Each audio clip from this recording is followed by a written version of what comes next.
Hello नमस्कार। तपाईँ हेर्दै हुनुहुन्छ अहिले home delivery boy YouTube channel. तपाईँ कहाँदेखि हेर्दै हुनुहुन्छ? तपाईँहरूले चाहिँ प्रत्यक्ष रूपमा चाहिँ ग्यास डेलिभरी गरेको अनि चामल डेलिभरी गरेको अनि पानी डेलिभरी गरेको भिडियोहरू मजाले प्रत्येक दिन हेर्न सक्नुहुनेछ। तपाईँहरू माझमा प्रत्येक दिन हाम्रो दैनिकीमा काम आउने दैनिकीमा हामी के गर्छौँ दिनमा प्रायः जस्तो यस्तो यस्तो भिडियोहरू तपाईँहरूको माझ बनाउनेछौँ। तपाईँहरू टाढा हुनुहुन्छ होला, तपाईँको बुवा आमा अनि सानो बच्चा बच्ची घरमा हुन्छन्, त्यसैले चाहिँ घरमा डिलरसम्म आउन सक्दैनन् ग्यास लिनलाई अनि चामल लिनलाई अरू पानी लिनलाई। अनि घरसम्म छोड्ने गरेको छु मैले चाहिँ प्रायः दिनमा लगभग 25-30 वटा मैले ग्यास पुऱ्याउँछु, त्यही 20-25 वटा नै पानी पुऱ्याउँछु अनि 4-5 बोरा चामल पनि पुऱ्याउँछु। यस्तो भिडियोहरू तपाईँले प्रत्येक दिन हेर्न सक्नुहुनेछ।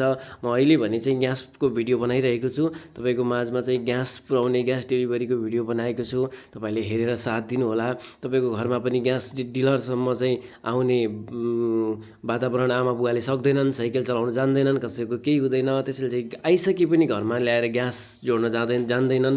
त्यसैले चाहिँ हामीले चाहिँ घरसम्म छोडिदिने गरेका छौँ। तपाईँहरूले हेर्न सक्नुहुनेछ गाउँको जीवन यस्तै हो। यतातिर खेत रोप्ने तयारी हुँदैछ, यतातिर चाहिँ एकदमै बोरिङ चलाएर पानी हाल्दै हुनुहुन्छ।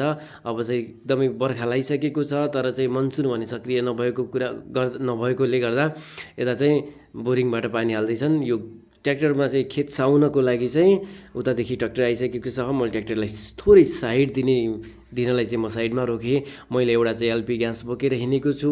अहिले चाहिँ हामी जाँदैछौँ उमेश खनालको घरमा ग्यास डेलिभरी गर्न जाँदैछौँ। हामी सुइटेबल मिलेसम्म तपाईँहरूलाई भिडियो बनाएर देखाउनेछौँ प्रत्येक दिन।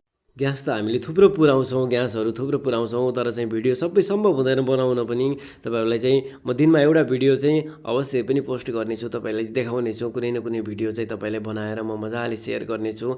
अनि एकजना अङ्कल खन्दै हुनुहुन्छ बिहानै खेतबारी। अङ्कल के छ, के खन्दै हुनुहुन्छ भनेको, आज त शनिबार बिदा, के अरे आइतबार बिदाको त सदुपयोग गर्नु पऱ्यो नि भन्नुभयो। आजभोलि नेपालमा पनि राम्रो छ, 2 दिन बिदा हुने भएकोले घरको काम पनि गर्न भ्याउनु भएको हुन्छ। आमा बुवाहरूले पनि एकदमै राम्रो छ, यो राम्रो कुरा हो। तपाईँहरूले चाहिँ एकदम घरमा सघाउन पनि सक्नुहुनेछ। 2 दिन बिदाले गर्दाखेरि हामीलाई चाहिँ सहज पुगेको छ। अब भने हामी घरको नजिकै आइसकेका छौँ, घरको नजिक पुगिसकेका छौँ। घर नजिकै पुग्दाखेरि अब आन्टीको रियाक्सन के हुन्छ, घरमा पुगेपछि आन्टीसँग कसरी कुरा गरिन्छ, के हुन्छ भनेर चाहिँ हामी त्यो पनि देखाउनेछौँ तपाईँलाई चाहिँ यो भिडियोको माध्यमबाट। तपाईँहरूले चाहिँ हेर्दै गर्नुहोला। यो युट्युब च्यानल के हुन्छ यसमा चाहिँ सुझाव सल्लाह र प्रतिक्रिया पनि तपाईँहरूले दिन सक्नुहुनेछ। यस्तै छ। अब म घरतिर पुगिसकेको छु, हेर्नुहोला है त घरतिरको पनि के हुँदैछ भनेको। अनि घरमा पुगेर हेलो आन्टी भनेको, बाबु हेर न चिया नै पाक्न पाएको छैन, मेरो त बिहानै ग्यास सकिएर भन्नुभयो। अनि बिहानै किन सक्नुभयो त ग्यास भनेको। अनि सक्यो त के गर्नु, अनि आधा दिनुहुन्छ तपाईँले हुनुहुन्छ। अनि आन्टी हामीले कहाँ दिने हो त, सरकारले नै यस्तै गरेको हुन्छ, कम्पनीले यसरी पठाएको हुन्छ, हामी भरि मिल्न दिने भए त दिइहाल्थ्यौँ नि भनेको। ल बाबु चिया मेरो माझमै रहिसक्यो, अनि मैले आगोमा पकाएर दिएँ। अहिले चाहिँ अब चाहिँ मलाई चाहिँ छिटो जोडिदिनु पऱ्यो भन्नुभयो। हुन्छ आन्टी म जोडिहाल्छु नि भनेर चाहिँ अनि यसरी चाहिँ म ग्यास खोलेर जोड्नतर्फ लागेँ। हेर्नुहोस् हाम्रो चाहिँ लगभग यस्तै हुन्छ डेलिभरी, जहिले पनि हामी यसरी कुरा गर्छौँ। कसैको 3 तला माथि, कसैको 4 तला माथिसम्म बोक्नुपर्छ ग्यास। लास्टै भरि हुँदा त लास्टै आपत आउँथ्यो, ढाडै दुख्थ्यो ग्यास माथि पुऱ्याउँदाखेरि।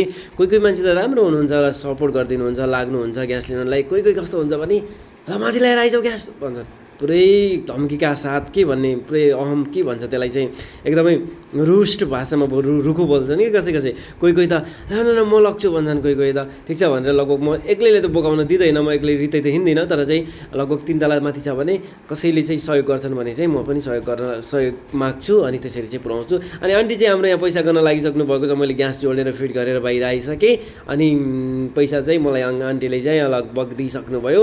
अनि चाहिँ आन्टीलाई मलाई चाहिँ 50 रुपियाँ बढी दिनुभएको थियो, मैले 50 रुपियाँ फिर्ता गरिदिएँ आन्टीलाई।